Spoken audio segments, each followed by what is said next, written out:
அனைவருக்கும் வணக்கம்.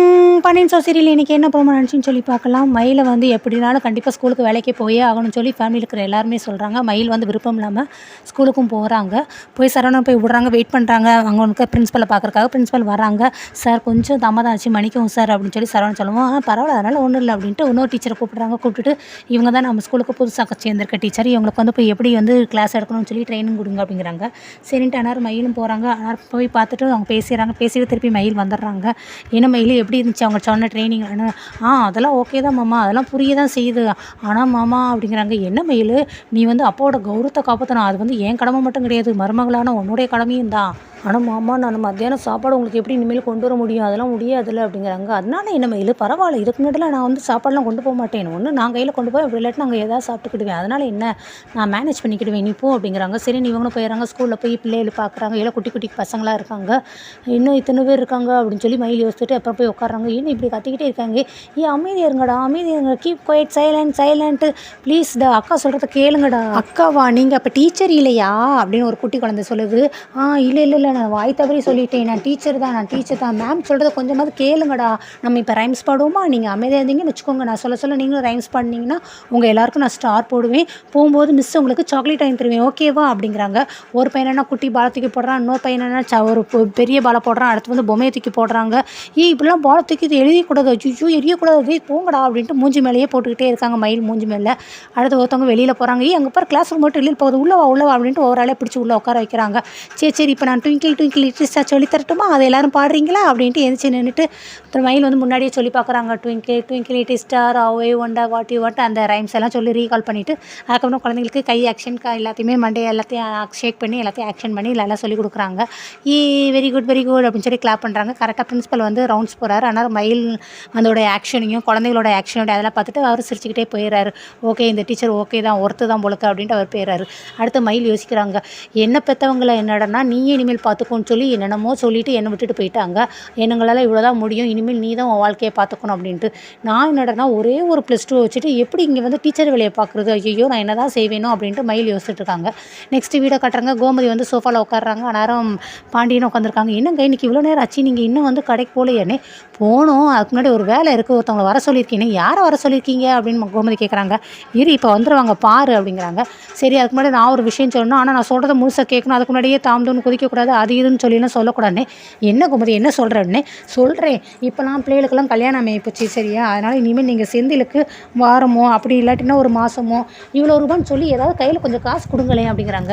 என்ன கோமதி சம்பளம் கொடுக்க சொல்கிறியா? அந்த கடை ஓனரே அவன் தானே அப்படிங்கிறாங்க. நானும் அந்த கடையில் ஓனராக தான் இருக்கேன், நான் என்ன சம்பளம் சொல்லி காசு எடுத்துகிட்டா இருக்கேனே.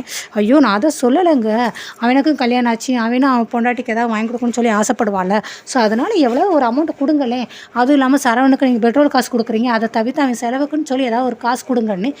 நீ என்ன பேசுகிற? பிள்ளைகளுக்கு நம்ம எவ்வளோ கொடுக்கணுங்கிறது கிடையாது, நம்ம எவ்வளோ சேர்த்து வச்சுருக்கோங்கிறத முக்கியம். நம்ம எத்தனை இடத்துல தோட்டம் வாங்கியிருக்கோம், துறவு வாங்கியிருக்கோம், அதெல்லாம் வெளியில் உனக்கு கேட்டாங்கன்னா இவ்வளோவா அப்படின்னு சொல்லி வாயை பிளந்துருவாங்க. நம்ம பிள்ளைகளுக்காக என்னென்னலாம் பண்ணிக்கிட்டு இருக்கோம், நீ என்னடனா 100 ரூபா கொடு, 200 கொடு, 5 கொடுன்னு சொல்லி இந்த மாதிரி பேசிக்கிட்டு இருக்க அப்படின்னு சொல்லி அவர் பேசுகிறாரு. இவர் ஒருத்தர் நான் ஒன்று சொன்னால் இவர் என்ன சொல்கிறேன் கேட்குறாரு பாரு அப்படின்னு சொல்லிட்டு அவங்க சொல்லும்போதேவும் ஒருத்தர் வாங்க சார் அப்படின்ட்டு வாங்க அப்படிங்கிறாங்க. வாங்க சார் அப்படின்னு, வணக்கம் சார் அப்படிங்கிறாங்க. வணக்கம் அப்படிங்க. ஆனால் சொல்கிறாங்க, சரி இந்த மாதிரி நம்ம கடையில் வந்து ஏற்கனவே நீங்கள் கேமரா மாட்டியிருந்தீங்களே, இப்போ இங்கே வீட்டை சுற்றி கேமரா மாட்டோன்னா அதுக்கு எவ்வளோ செலவாகும் அப்படிங்கிறாங்க. சார் 32,000 ஆகும், 5 கேமரா நம்ம மாட்டிக்கலான்னு. எனக்கு 32,000மா? ஏற்கனவே கடையில் வந்து நீங்கள் மாட்டியிருக்கீங்க தான், நான் கொஞ்சம் அமௌண்ட் குறைக்கக்கூடாதா அப்படிங்கிறாங்க. இல்லை சார், இது வந்து கம்பெனி பிராண்டு, ஸோ அமௌண்ட்டில் எங்களால் எதுவும் குறைக்க முடியாதுன்னு. சரி, ரிப்பேர் எதுவும் ஆயிராது அப்படிங்கிறாங்க. இல்லை அதெல்லாம் ரிப்பேர் ஆகாது, அதேமாரி ரிப்பேர் ஆச்சுன்னா நாங்கள் வந்து சர்வீஸ் பார்த்து கொடுத்துருவோம் அப்படிங்கிறாங்க. சரி, அமௌண்ட்டை தான் குறைக்க முடியாதுன்னு சொல்லிட்டீங்க, சரி இங்கே கேமரா வைக்கணுங்கிறத நான் சொல்கிறேன் வாங்க அப்படிங்கிறாங்க. சரின்னு இவர் ஏஞ்சி போயிடுறாரு. நெக்ஸ்ட் வந்து மீனாவோட ஆஃபீஸை காட்டுறாங்க. ஆனால் குமாரோட அப்பாவும் வராங்க. அப்பா இது சின்ன விஷயம் தான்ப்பா, இதுக்கு இப்போ நீங்கள் வந்துக்கிட்டு நானே பார்த்துருவேலண்ணே. இல்லைடா சின்ன விஷயம் தான், நீயே பார்த்துருவேன், ஆனால் நம்மளை எதிர்த்து எவன் வந்து நோட்டீஸ் கொடுக்குறாங்கிறத நான் பார்க்கணும், அதுக்காக தான் வந்திருக்கேன் அப்படின்ட்டு உள்ளே போகிறாங்க. இந்த மாதிரி கடை ஆக்கிரமிப்பு வந்து நோட்டீஸ்க்கு வந்திருக்கு எங்களுக்கு அப்படின்னு சொல்லி கேட்குறாங்க. இந்த விஷயம் பற்றி மேடம் தான் ஆக்கிரமிப்பு விஷயத்தெல்லாம் பார்க்குறாங்க. உள்ளே வந்து சார் கூட மேனேஜர் கூட மீட்டிங்கில் இருக்காங்க, இருங்க இப்போ வந்துருவாங்கன்னு. என்னடா இந்த ஊரில் ஒரு ஆம்பளைக்கு தான் தைரியம் இருக்குன்னு பார்த்தா நம்மளை எதிர்த்து ஒரு பொம்பளையே கொடுத்துருக்கானுங்கோ, யார் அந்த பொம்பளைன்னு சொல்லி நம்ம பார்த்துருவோம்டா அப்படின்ட்டு உட்காந்துருக்காங்க. கரெக்டாக மீனானார் ஃபைலை தூக்கிட்டு வர்றாங்க. மேடம் உங்களை பார்க்க தான் 2 பேர் வெயிட் பண்ணிகிட்டு இருக்காங்க அப்படிங்கிறாங்க. சரி மீனா மண்டையாட்டிட்டு அதுக்கடுத்து நிமிர்ந்து பார்க்குறாங்க. குமாரோட அப்பா இருக்காங்க. நீங்கள் இதுக்கு இங்கே வந்திருக்கீங்க அப்படிங்கிறாங்க. எங்களை எதிர்த்து நீ தான் இந்த நோட்டீஸ் எல்லாம் கொடுத்ததா அப்படிங்கிற. மரியாதை இங்கெல்லாம் ஒழுங்காக மரியாதையாக பேச பேசணும், தேவையில்லாமலாம் பேசாதீங்க அப்படிங்கிறாங்க. குமார் கொஞ்ச நேரம் நீ அமைதியாக இருடா அப்படின்ட்டு குமாரோட அப்பா பேசுகிறாங்க. ஆமாம், எங்கள் கடையில் ஆக்கிரமிப்பு நடந்திருக்குன்னு சொல்லி நீங்கள் நோட்டீஸ் கொடுத்துருக்கியே, என்ன திமிரா உனக்கு அப்படின்னு சொல்லி அவங்க அப்பா கேட்குறாங்க. ஓ, அது உங்கள் கடை தானா அப்படின்னு சொல்லிட்டு அந்த நோட்டீஸை வாங்கி பார்க்குறாங்க. ஏன் நாங்கள் யாருன்னு தெரியாமல் தான் கொடுத்தியோ அப்படிங்கிறாங்க. நான் அதெல்லாம் பார்க்கல, என்னோட வேலையை தான் நான் செஞ்சேன். ஆக்கிரமிப்புள்ள உள்ள இடத்தெல்லாம் மீட்டு கவர்மெண்ட்டுக்கு நான் கொடுக்கணும், அதுதான் என் வேலை, அந்த வேலையை தான் நான் செஞ்சேன். நீங்கள் அதுக்கடுத்து ஆக வேண்டியதை பண்ணுங்கள். ஒன்று நீங்கள் கடையை எடுங்க, இல்லாட்டினா சைலண்ட்டாக இருங்க, அதுக்கடுத்து கவர்மெண்ட் என்ன செய்யணுமோ அதை வந்து செய்யும் அப்படிங்கிறாங்க. எங்கள் அப்பா அந்த ஊரில் எவ்வளோ வருஷமாக தொழில் பண்ணுறாங்க, இவ்வளோ வருஷமாக பிஸ்னஸ் பண்ணாங்க தெரியுமா? இப்போ வந்துட்டு நீ வந்து ஈஸியாக இருக்கிறது உன்னோட வேலையை பார்க்குறேங்கிற, யார் இந்த மாதிரி கம்ப்ளைண்ட் கொடுத்துருக்க தெரியுதா அப்படிங்கிறாங்க. ஆமாம், நீங்கள் ஏற்ற விடுங்க தான் எனக்கு தெரியும் செய்யும், ஆனால் நான் என் வேலையை கரெக்டாக செய்கிறேன். நீங்கள் வந்து இன்னும் இதுக்கு மேலே சத்தம் போட்டுட்டு இருந்தீங்கன்னு வச்சுக்கோங்க, கவர்மெண்ட் வேலையை பார்க்குறவங்கள வந்து அவங்களுடைய வேலையை பார்க்க விடாமல் நீங்கள் வந்து தேவையில்லாத வேலை அதிகாரம் பண்ணுறீங்கன்னு சொல்லி உங்கள் மேலே கம்ப்ளைண்ட் பண்ண வேண்டியது இருக்கும். அது தேவையில்லாத நீங்கள் தான் சமாளிக்கணும் அப்படிங்கிறாங்க. சரி நீ வாட, நம்ம பார்த்துக்கலாம் அப்படின்ட்டு அவங்க போயிடுறாங்க. அங்கே இருக்கிற அந்த கிளர்க் வந்துட்டு, மேடம் அவங்கள பொல்லாத ஆள், நீங்கள் அந்த நாள் இந்த கொஞ்சம் பார்த்து டீல் பண்ணுங்கன்னே, அவங்க எங்கள் வீட்டுக்கு ஏற்ற வீடு தான், அவங்க எப்படி என்னங்கிறத உங்களை விட எனக்கு நல்லாவே தெரியும், ஸோ நான் பார்த்துக்கிறேன் அப்படின்னு சொல்லி மேனேஜ் பண்ணிடுறாங்க. நெக்ஸ்ட்டு கடையை காட்டுறாங்க. ஜீவா, அவங்க பழனி, அவங்க தாத்தா எல்லாம் இருக்காங்க. கடையில் ஒரு ஆள் வந்துட்டு சரக்கெல்லாம் வாங்குறாரு. 350 ரூபானே, போன வட்டம் ஒரு 50 ரூபா கொடுக்கணும்ல, அதை சேர்த்து கொடுத்துருங்க. போன வாரம் நான் கொடுத்துட்டேனப்பா அப்படின்னு.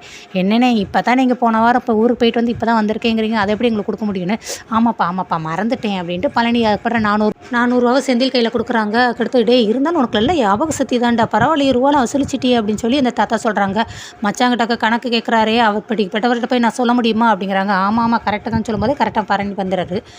இவரை பற்றி பேசுனால கரெக்டாக வந்துடுறாரு அப்படின்ட்டு சரி வந்து உட்காந்துடுறாங்க. அதுக்கடுத்து என்னடா டெலிவரிலாம் கொடுத்தாச்சா, வேறு எதுவும் இருக்கான்னு, இல்லைப்பா எல்லாம் கொடுத்து முடிச்சாச்சு அப்படின்ட்டு செந்தில் சொல்கிறாங்க. சரிடா சரி அப்படின்ட்டு, மாமா நீங்கள் அந்த மாதிரி நம்ம தேங்காய் வண்டியை போய் பார்க்கணும், நம்ம போய் பார்த்துட்டு வந்துடுவோம், நீங்கள் 2 கடையை பார்த்துக்கோங்க அப்படிங்கிறாங்க. ஏன்ப்பா நாளைக்கு தான் நான் போகணுன்னு சொன்னேனே. அல்லையே நான் இன்றைக்கி தான் போகணுன்னு சொன்னேனே. இல்லைப்பா நீ மாற்றி சொல்கிறேன்னே. அது சரி, நீங்களும் என்னை மாற்றி பேசுகிறேன்னு சொல்கிறீங்களா அப்படிங்கிறாங்க. வேறு யார் சொன்னா மச்சா அவங்களே அப்படின்னு பண்ணி கேட்குறாரு. வேறு யார், இவன் தாண்டு செந்தில் சொல்கிறாங்க. நான் என்ன பேசுனேன் அப்படின்னு செந்தில் கேட்குறாரு. ஆமாடா நேற்று சாப்பிடும்போது சொன்னியே, நான் ஃபஸ்ட் செலவுக்கு ரூபா வாங்கிக்கோங்க நான் சொல்லுவேன், அதுக்கடுத்து செலவுக்கு ரூபா கேட்க வந்து அது எதுக்கு இது எதுக்குன்னு சொல்லி செலவுக்கு ரூபா தர மாட்டேன்னு சொல்லி மாற்றி பேசுகிறீங்க அப்படின்னு சொல்லி என்னை சொன்னியேடா அப்படிங்கிறாங்க. அப்படியே சைலண்ட்டாக இருக்காரு.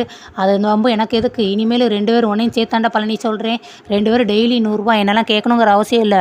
100 ரூபா எடுத்து டெய்லி உங்களோட சேவிங்கில் வச்சுக்கோங்க. அந்த 100 ரூபா சேர்த்து வச்சே மீனாக்கு நீ என்ன வாங்கணும்னு நினைக்கிறியோ அதை வாங்கி கொடுக்கலாம். அதேமாரி உனக்கு காசு பத்தலையா, அதுக்கப்புறம் என்கிட்ட வந்து கேளு, எக்ஸ்ட்ரா காசு வேணும்னு சொல்லு, அதுக்கப்புறம் எவ்வளோ வேணுமோ அதை நீ எடுத்துக்கோ அப்படின்னு சொல்லிட்டு இவர் நக்கலாக பேசிட்டு வாங்க மாமா நான் கிளம்புறான்ட்டு அந்த தாத்தா கூட்டி கிளம்புறாரு. இவன் வந்து போய் பார்த்துட்டு 500 ரூபா நோட்டு எடுக்கிறான். டேய் என்னடா ஒரு நாளைக்கு 100 ரூபானாலும் 5 நாள் ஆச்சே, நீ 5 நாள் காசை மொத்தமாக எழுதுறியே அப்படிங்கிறாங்க. இப்போ எதுக்குடா நீ 500 ரூபா மொத்தமாக ஒரே நாள் எடுத்துக்கிட்ட அப்படின்னு சொல்கிறாங்க. அதுக்கடுத்து நோட்டில் எழுதுறாரு 800 ரூபா வியாபாரத்தை 300 ரூபான்னு எழுதுறாரு. என்னடா 800 ரூபா உள்ளதை 300 எழுதிருக்கா, அப்போ அந்த 500 ரூபா நீ ஆட்டையை போட பார்க்க போறியா அப்படிங்கிறாங்க. பின்ன என்ன மாமா செலவுக்கு காசு வேணும்னு சொல்லி எவ்வளோ நியாயமாக கேட்டால், ஆனால் இப்படி நக்கலாக பேசிட்டு போகிறாரு. அவருக்கெல்லாம் இப்படி தான் நம்ம வந்து ரூபாவை எடுக்கணும்னு. ஆனாலும் இது தப்பு இல்லையடா மாப்பிள்ளன்னு, என்னை பொறுத்த வரைக்கும் இது தப்பே இல்லை அப்படின்னு சொல்லிட்டு 500 ரூபா நோட் எடுத்து அவர் பேண்ட் பாக்கெட்டில் வச்சுட்டு அவர் கிளம்பிடுறாரு. இன்னும் வர மாப்பிள்ளை இப்படி யோசிக்க ஆரம்பிச்சிட்டான். ஆனால் ஒன்று, நல்லா இருக்கிற பிள்ளைகளை கெட்ட பிள்ளையில மாற்றுறது இந்த பெற்றோர்கள் தான், கெட்ட பிள்ளையில இருக்கிறவங்கள நல்ல பிள்ளையாக மாற்றுறது இந்த பெற்றோர்கள் தான். இது எங்கே கொண்டு போய் முடிய போகுதோ அப்படின்னு சொல்லி அவர் ரொம்ப ஷாக்கிங்கில் இருக்கார்.